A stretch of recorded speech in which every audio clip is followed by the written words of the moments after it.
Halo pejuang CPNS 2024, ketemu lagi di channel aku.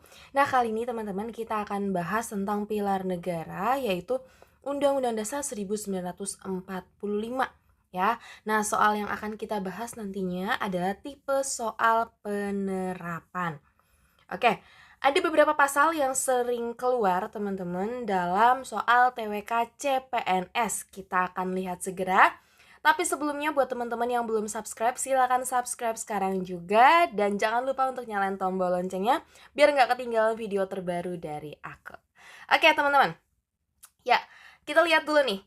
Ada tata urutan peraturan perundang-undangan ya. Yang paling tinggi adalah Undang-Undang Dasar 1945. Kemudian ada beberapa peraturan di bawahnya dan ini tidak boleh bertentangan dengan Undang-Undang Dasar 1945. Oke. Ya, ada 4 kali perubahan Undang-Undang Dasar yang sudah pernah terjadi di Indonesia, teman-teman ya. Oke. Ya, pertama itu di tahun 1999 sampai tahun 2002. Nah, ini adalah struktur Undang-Undang Dasar yang sudah diubah. Ya, ada 21 bab. Loh Kak, ini cuma 16 bab Kak. Ya, di sini ada bab 7A, 7B, 8A, 9A dan juga 10A. Jadi totalnya ada 21 bab ya. Kemudian ini ada pembukaan Undang-Undang Dasar 1945 ya, terdiri dari 4 alinea. Nah, alinea pertama di situ berbicara tentang adanya keinginan bangsa Indonesia untuk lepas dari penjajah. Oke, kemudian untuk alinea kedua ya, di sini dinyatakan mengenai kemerdekaan Indonesia.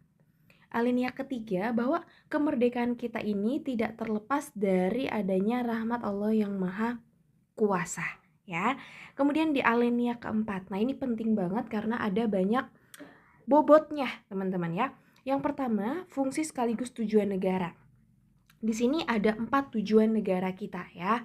Yang pertama adalah melindungi segenap bangsa dan seluruh tumpah darah Indonesia, kemudian memajukan kesejahteraan umum, mencerdaskan kehidupan bangsa dan ikut melaksanakan ketertiban dunia.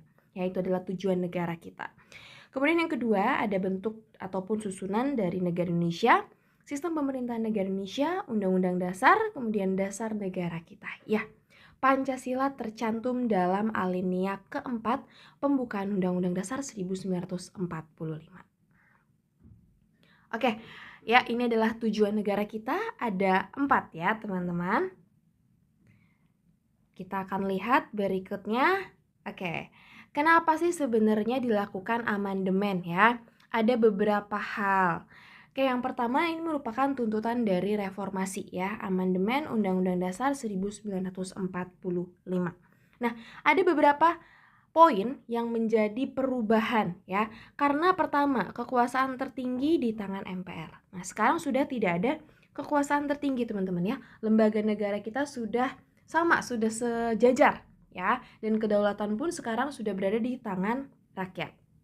Kemudian ada beberapa pasal yang terlalu luas sehingga menimbulkan multitafsir ya, dan kekuasaan presiden saat itu sangat besar ya, dan ada beberapa hal lainnya sehingga menyebabkan perubahan. Mudahnya gini, adanya perubahan ataupun amandemen tentunya ingin menjadi lebih baik gitu ya.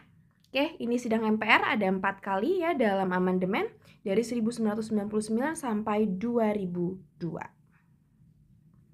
Nah, inilah pasal-pasal yang sering keluar teman-teman ya dalam soal TWK CPNS. Ada pasal 27 ya, ini khususnya ayat 3 ya, tentang apa?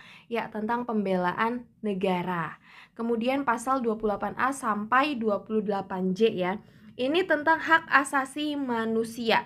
Oke. Kemudian pasal 29 tentang agama ya. Pasal 30 sampai 34. Nah, ini juga penting teman-teman ya untuk kalian ketahui untuk pasal ini. Dan yang terakhir adalah pasal tentang lembaga negara. Ya, sering keluar tugas dan wewenang dari lembaga negara apa aja. Ya, nanti kita ada di video berikutnya kita akan bahas teman-teman ya tentang pasal-pasal lembaga negara. Oke.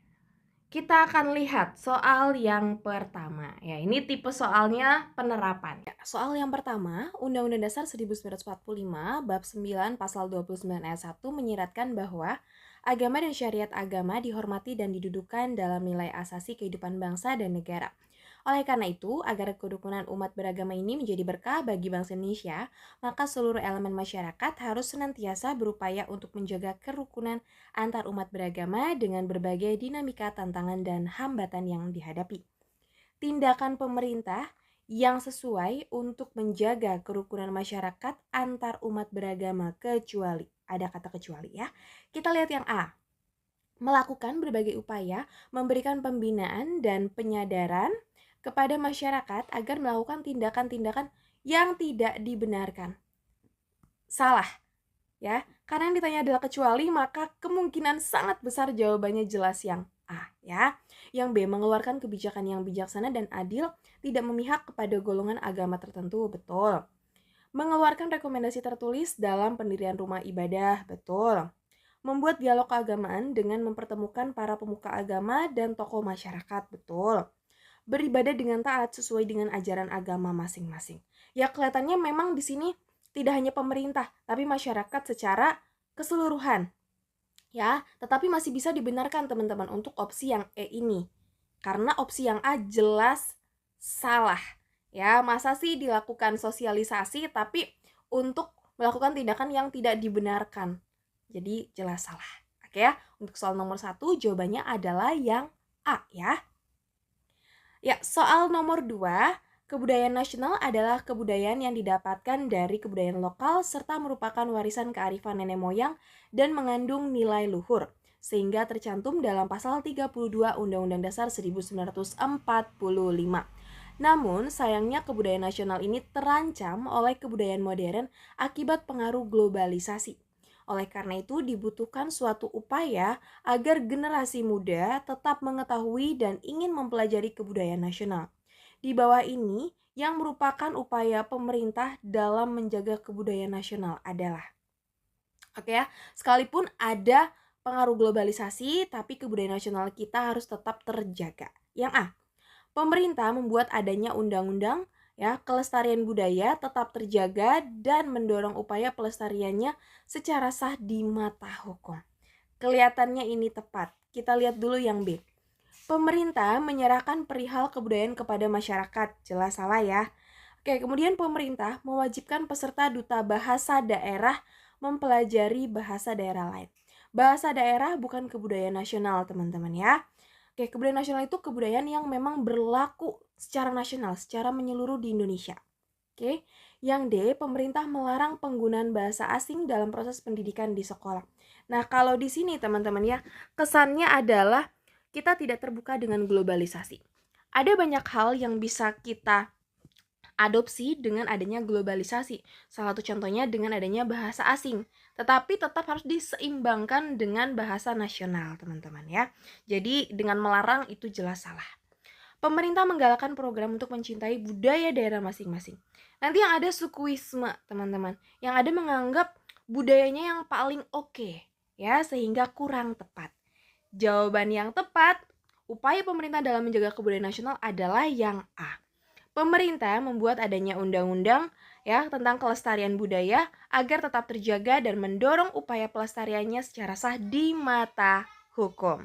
Soal yang ketiga, dalam Undang-Undang Dasar 1945 yang tertera dalam pasal 33 ayat 3 disebutkan bahwa bumi dan air dan kekayaan alam yang terkandung di dalamnya dikuasai oleh negara dan dipergunakan untuk sebesar-besar kemakmuran rakyat. Bagaimana peran negara dalam mengimplementasikan pasal ini apabila berkaitan dengan konteks sumber daya alam? Oke, kita lihat yang A. Negara harus mengelola secara langsung semua kekayaan alam tanpa melibatkan swasta. Kita lihat yang B. Negara membebaskan rakyat untuk menggunakan sumber daya alam. Jelas salah ya. Kalau dibebasin nanti yang ada sumber daya alam kita habis teman-teman ya kalau tidak diatur ya. Kemudian yang C, negara mengatur sumber daya alam dengan mempertimbangkan segala aspek termasuk ekonomi. Oke, kelihatannya ini tepat, tapi kita lihat dulu yang D.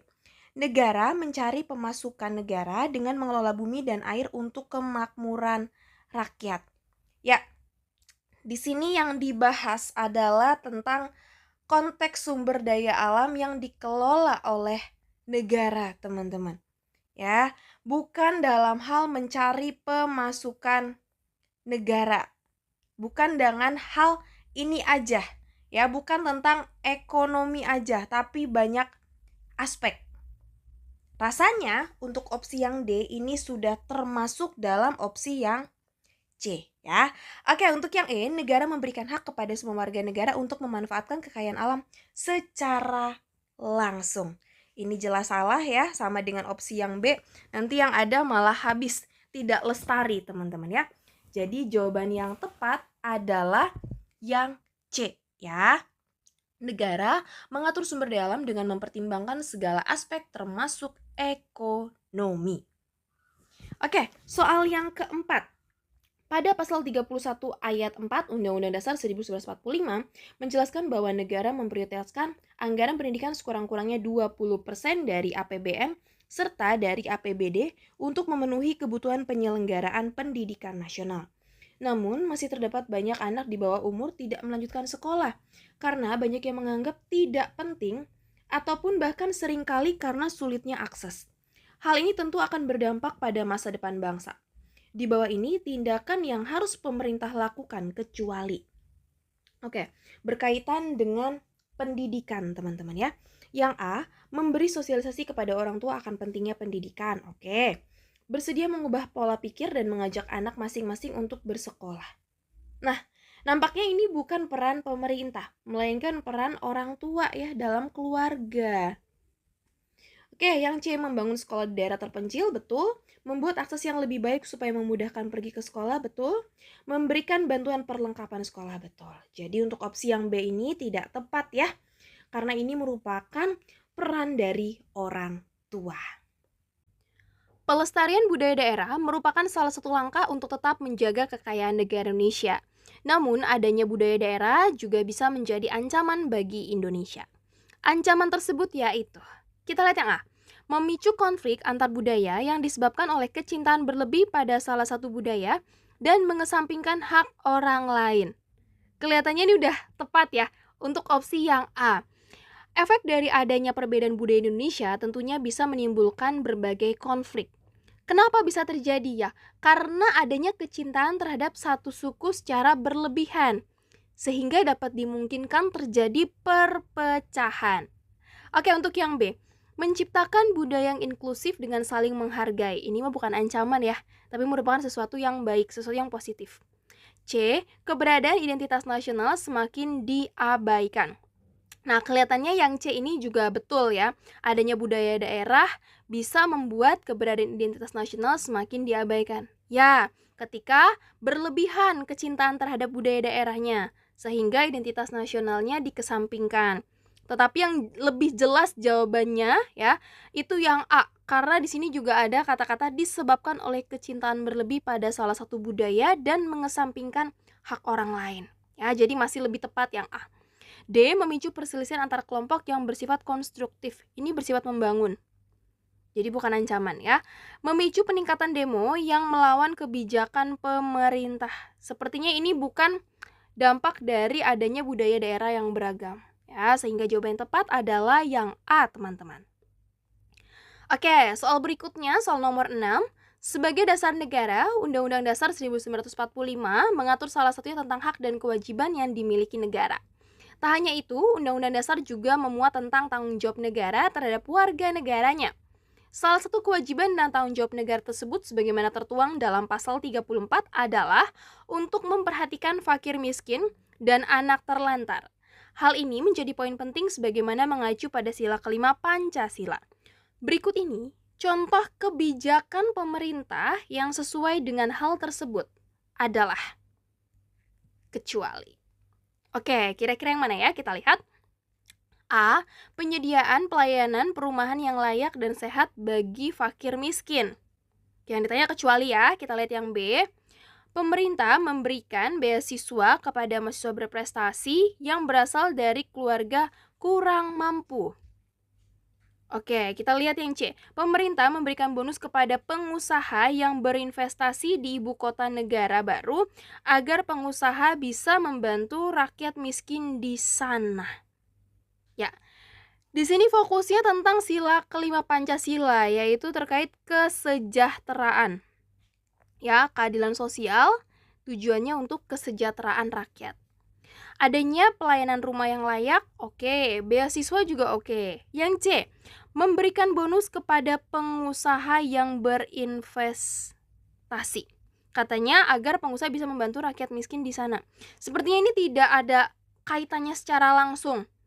Ya, terkecuali ya pengusaha ini memang benar-benar membuka lapangan pekerjaan. Tapi sebenarnya untuk apa ya memberikan bonus? Sayang banget gitu ya.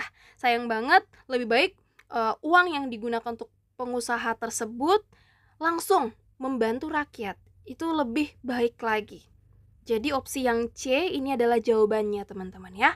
Untuk opsi yang D, pemerintah memberikan subsidi rumah kepada rakyat miskin, oke. Pemerintah membangun infrastruktur di daerah tertinggal untuk mempermudah arus perdagangan masyarakat, ini juga betul. Jadi jawabannya adalah yang C ya. Oke, soal ketujuh, dalam pasal 33 ayat 3 Undang-Undang Dasar 1945 disebutkan bumi dan air dan kekayaan alam yang terkandung di dalamnya dikuasai oleh negara dan dipergunakan untuk sebesar-besar kemakmuran rakyat. Berikut ini contoh pengamalan dari bunyi pasal tersebut sesuai kandungan yang ada di Pancasila adalah tentang pasal 33 ayat 3. Yang A, warga negara wajib melestarikan lingkungan hidup dan kekayaan alam agar dapat dimanfaatkan secara adil. Ini sepertinya kurang ada kaitannya dengan pasal tersebut ya. B, pemerintah bersama rakyat menjaga lingkungan hidup serta kekayaan alam dan segala isinya. Oke, di sini bersama rakyat menjaga lingkungan hidup. Tidak ada kaitannya dengan pasal 33 ayat 3. C, menjaga pengelolaan sumber daya alam dari segala praktik korupsi. Ya, ini kelihatannya oke, tapi tidak berkaitan langsung dengan pasal 33 ayat 3 ya. Seluruh masyarakat berhak mendapat kemudahan dan diberi fasilitas penyediaan air bersih. Tepat sekali. Air bersih. Ya, kita sebagai masyarakat berhak untuk mendapatkan fasilitas air bersih. Jadi, jelas bahwa di sini air ya dikuasai oleh negara dan dipergunakan untuk sebesar-besarnya kemakmuran rakyat. Jadi, jawaban yang tepat adalah yang D ya. Yang E, pengelolaan sumber daya alam yang ada boleh dikelola siapapun tanpa pandang bulu dan dikelola sesuai kehendaknya. Jelas salah ya, nanti bisa-bisa habis ya sumber daya alam kita karena tidak ada yang kontrol. Jadi tetap dikuasai oleh negara dan diperuntukkan untuk rakyat. Oke, kita sudah membahas materi dan juga beberapa soal untuk pilar negara, khususnya tipe penerapan dari pasal-pasal Undang-Undang Dasar 1945. Saksikan videoku berikutnya, jangan lupa like dan juga subscribe dan nyalain tombol loncengnya biar teman-teman tidak ketinggalan video selanjutnya.